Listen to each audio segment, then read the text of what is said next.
हम लोग देख चुके हैं बिहार में। तो मैं धन्यवाद देता हूं, इस विषय पर हमको बात करने का मौका दिया। बहुत बहुत धन्यवाद। Thank you. Professor Ram Gopal Yadav जी।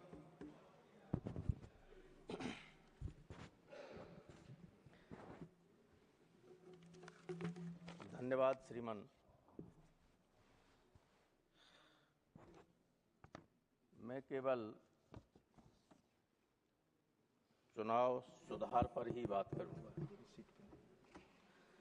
और कुछ सुझाव दूंगा, और ये उम्मीद करूंगा कि गवर्नमेंट आगे चल के कुछ ऐसा पीपुल्स रिप्रेजेंटेशन एक्ट में या जिस तरह से भी उचित समझता हो कुछ संशोधन करे, जिससे लोगों के मन में किसी तरह की दुविधा न हो चुनाव को लेकर।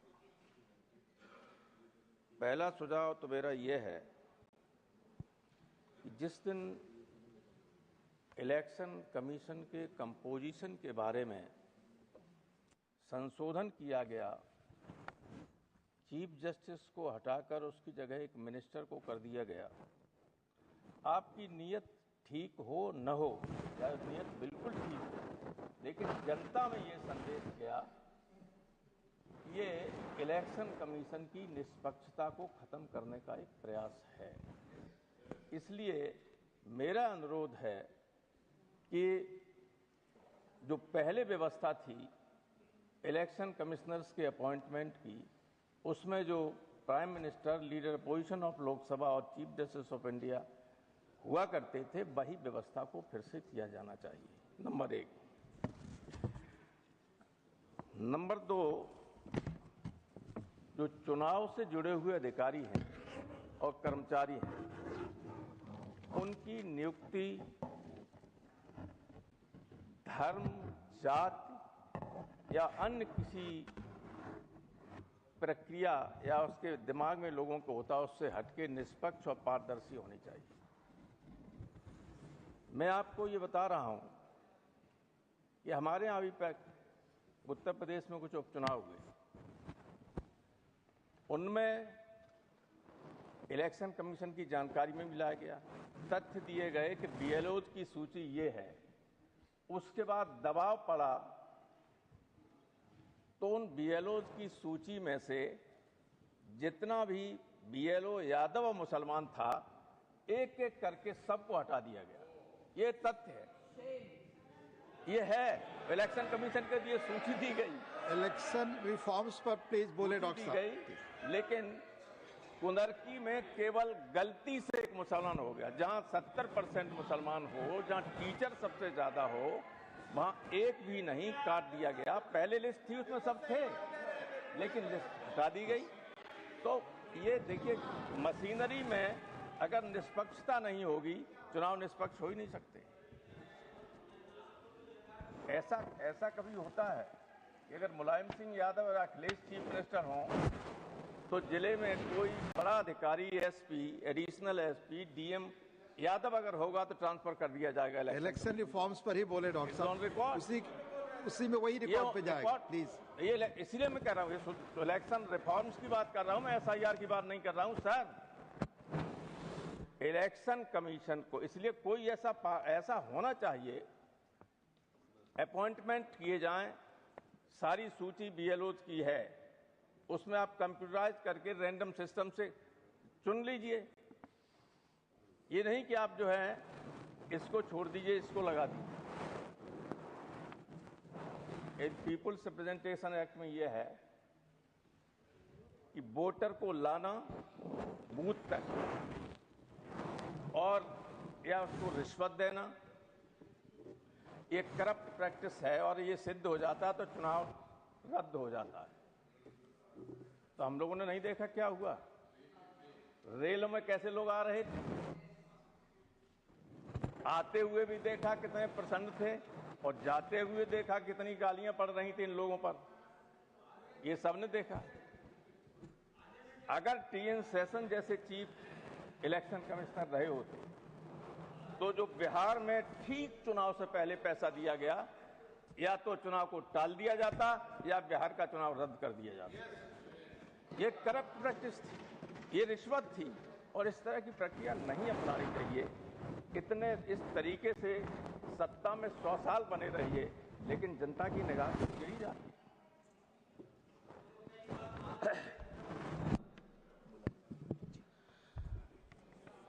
एक पहले व्यवस्था थी सर कि जब वोट पड़ता था, वोट वाले दिन बैलेट पेपर को लेके जो गाड़ी जाती थी, ये व्यवस्था की थी सेशन ने कि पॉलिटिकल पार्टी के लोगों को सूची दी जाएगी कि इस बूथ से लेके इस बूथ तक बैलेट बॉक्स को ले जाने वाली गाड़ी का नंबर ये होगा और उसके पीछे पॉलिटिकल पार्टी के आदमी मोटरसाइकिल से या किसी तरीके से जा सकते हैं स्ट्रांग रूम तक।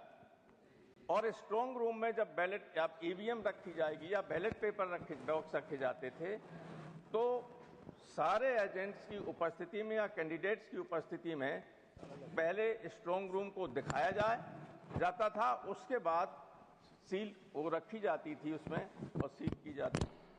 वो प्रक्रिया अब उस तरह की रह नहीं गई, वही होनी चाहिए। दूसरे जो खाली ईवीएम हैं उनको उस परिसर में नहीं रखा जाना चाहिए जहां पर स्ट्रांग रूम। ये इलेक्शन कमीशन के निर्देश भी हैं, इसके बावजूद ये होता है और वहां झगड़ा होता है। झगड़ा हुआ था बनारस में कि नहीं हुआ, कई जगह हुआ। हालांकि वो खाली थी ईवीएम मशीन, लेकिन लोगों को संदेह होता है कि ये कहां जा रही ईवीएम मशीन है, कहां से लिए जा रहे। स्पष्ट निर्देश हैं तो उनका पालन होना चाहिए कि जिस परिसर में, जिस प्रेमिसेस में स्ट्रांग रूम है, वोट ईवीएम रखी जा रही हैं, उस परिसर में खाली ईवीएम नहीं रखी जानी चाहिए।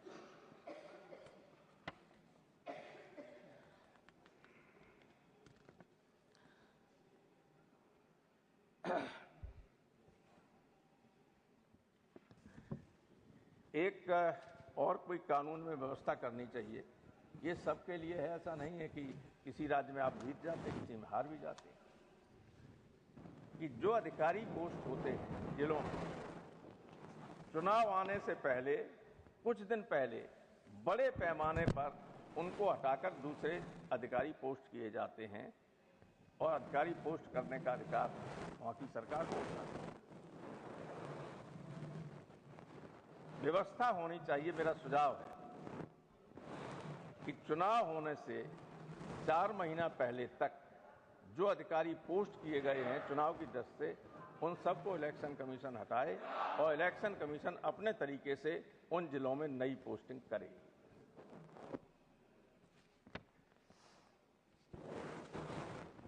ये जो प्रक्रिया चल भी रही है, मैं उसकी बात नहीं करना चाहता था, लेकिन फिर भी